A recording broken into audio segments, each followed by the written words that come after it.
Oi, pessoal, sejam bem-vindos ao canal. Sou o professor Luiz Wagner e vamos à nossa terceira aula sobre funções.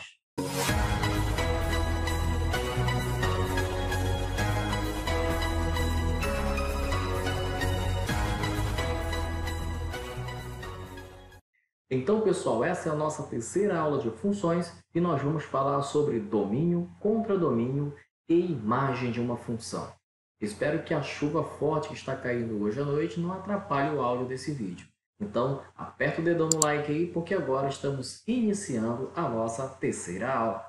Então, pessoal, falando de domínio e contradomínio e a imagem de uma função, seja f de a em b uma função, essa notação nós vimos na aula passada, né? Então, seja f uma função de a em b, o conjunto A é o chamado domínio e o conjunto B é o chamado contradomínio da função f. Então, veja bem, o conjunto A, também chamado de conjunto de partida, é chamado de domínio. E o conjunto B, também chamado de conjunto de chegada, é o nosso contradomínio da função. Veja só esse exemplo. Sendo A 0, 1, 2, 3 e B o conjunto 0, 1, 2, 3, 4, 5, a função f de A em B, tal que f de x é igual a x mais 1. Só lembrando que esse f de x igual a x mais 1 é a nossa lei de formação, tá? Vimos também na aula passada. Bom, continuando então, tem domínio A e contradomínio B. Então, veja só, o problema deu o conjunto A, deu também o conjunto B e a nossa lei de formação. E ainda diz que o conjunto A é o nosso domínio da função e que o contradomínio é o conjunto B. Colocando isso em diagrama, nós vamos ter o conjunto A com os elementos que foi cedido, e esse é o nosso domínio da função. Olha só a notação, df igual a A. Ou seja, df igual a A, a gente lê como domínio da função f é igual ao conjunto A, ou seja, todos os elementos que estão dentro do conjunto A, também conhecido como elemento x, né? O conjunto B também foi fornecido pela questão e a gente representa ele como CDF igual a B. Então, a gente lê assim, contradomínio da função f é igual ao conjunto B. E todos os elementos que estão dentro do conjunto B são os elementos que representam y. Né? Então, veja só, o conjunto A é o conjunto de partida, também chamado de domínio da função, e o conjunto B, também conhecido como conjunto de chegada, é representado pelos elementos de 0 a 5 e é chamado de contradomínio da função. Agora, observe o seguinte. Como é que eu faço para reconhecer quem representa o zero do conjunto A lá no conjunto B? Para isso, nós vamos usar a nossa lei de formação e ver quem são esses elementos. Vamos lá? Bom, então, usando nossa lei de formação, vocês estão lembrados da aula passada que o nosso f de x, né, eu posso também representar ele por y, certo? Então, a nossa lei de formação eu vou escrever ela da seguinte maneira. Y é igual a x mais 1. Lembrando que o x vai ser todos os valores de A que nós vamos substituir. Então, fazendo para o zero, será y igual a 0 no lugar do x, mais 1. Portanto, o nosso y é igual a 1. Dessa maneira, a gente pode fazer a ligação, então, do zero do conjunto A com 1 no conjunto B. Agora, vamos fazer para o elemento 1 do conjunto A. Então, colocando aqui na nossa lei de formação, será y igual a 1 mais 1. Finalizando já com o total, né? Y igual a 2. Portanto, o elemento 1 do conjunto A tem como imagem o elemento 2 do conjunto B. Agora, pausa o vídeo e faça os outros dois números. Então, pessoal, o de vocês deve ter ficado igual ao meu. O 0 relacionado com 1, o 1 relacionado com o 2 com o 3 e o 3 com o 4, atendendo a nossa lei de formação. Agora, observe aqui no conjunto B, também chamado de contradomínio, que tem dois elementos que não recebeu a flechada lá do conjunto A, que é o 0 e o 5. E temos o número 1, o número 2 e o número 3 que recebeu essas flechadas lá do conjunto A. Portanto, é o que nós chamamos de imagem da função. E a gente representa assim, ó, IM de F e o símbolozinho de está contido em B. Ou seja, o conjunto imagem da função f está contida no conjunto B. Pessoal, eu ainda poderia escrever da seguinte maneira, tá? O domínio de f, ou seja, o domínio da função, e colocar aqui os seus elementos. 0, 1, 2 e o 3. São esses elementos que são o domínio da função.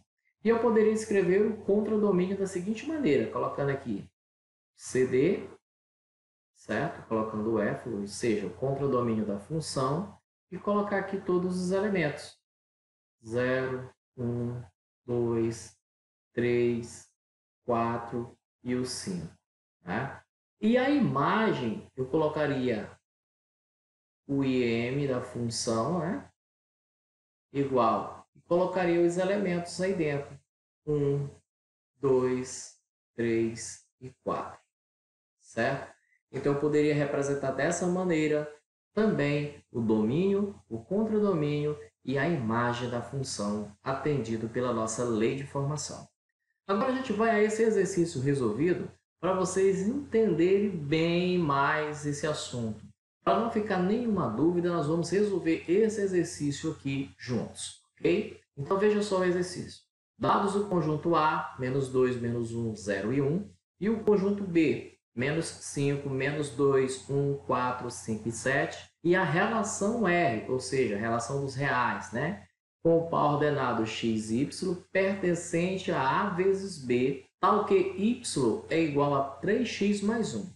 Então, veja só, ele pede que façamos a relação no conjunto dos reais e atendendo à lei de formação aí fornecida.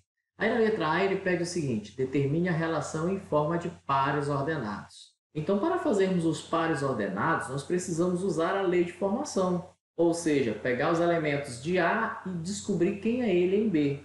Então, vamos colocar y igual a 3 vezes, no lugar do x, vamos colocar o menos 2 e somar com 1. Então, y será igual a 3 vezes menos 2 dá menos 6, mais 1, finalizando y é igual a menos 5. Agora, vamos fazer para o menos 1. Então, y é igual a 3 vezes menos 1 somado com 1. Na outra linha, nós vamos ter, então, que y é igual a menos 3 mais 1. E finalizando, y é igual a menos 2. Vou colocar o parênteses. Agora, vamos fazer para o zero, né? Então, y é igual a 3 vezes 0 mais 1.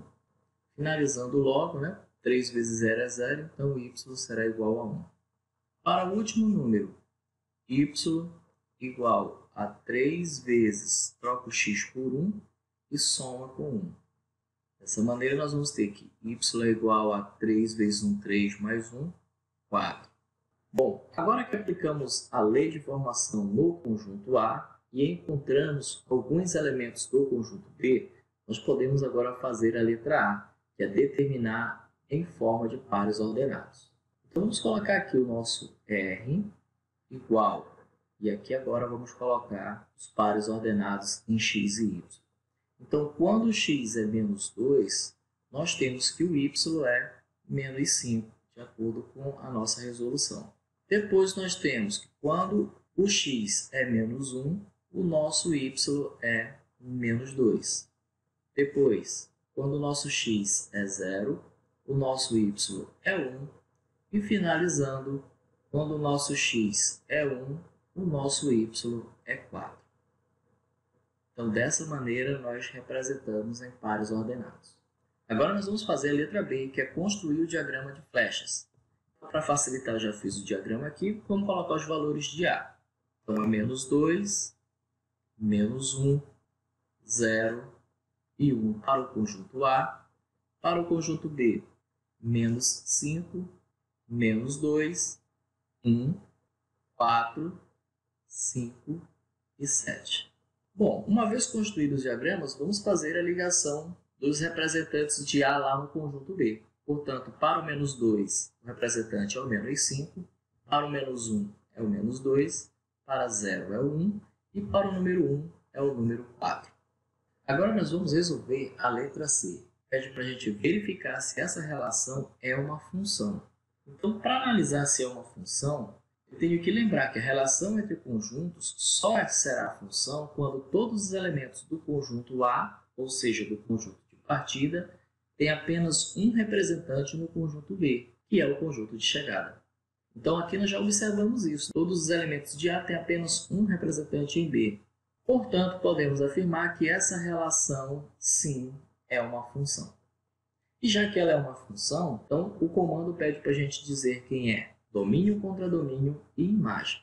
Então vamos colocar aqui o nosso domínio da função, vou representar pela letra D, é todo o conjunto A, ou seja, menos 2, menos 1, 0 e 1. Esse é o nosso conjunto domínio. Já o nosso contradomínio, que vamos representar por CD, é igual a menos 5, menos 2, 1, 4, 5 e 7. Agora, a nossa imagem são aqueles elementos que receberam as flechadas, por assim dizer, lá do conjunto A. Então, os elementos que receberam as flechadas foram os números menos 5, menos 2, 1 e o 4. Portanto, estes elementos são imagem desta função. Então agora, pessoal, eu deixo vocês com este exercício para praticar bem essa questão de domínio contra domínio e imagem e algumas coisas que vimos na aula passada também, certo? Então tem a questão 1, questão 2, questão 3 e também a nossa questão 4. Só lembrando vocês, quem ainda não deixou o seu like, deixe agora o like nesse vídeo e divulgue ele para os demais colegas. E na descrição do vídeo você encontrará as respostas desse exercício. Forte abraço e até a próxima aula.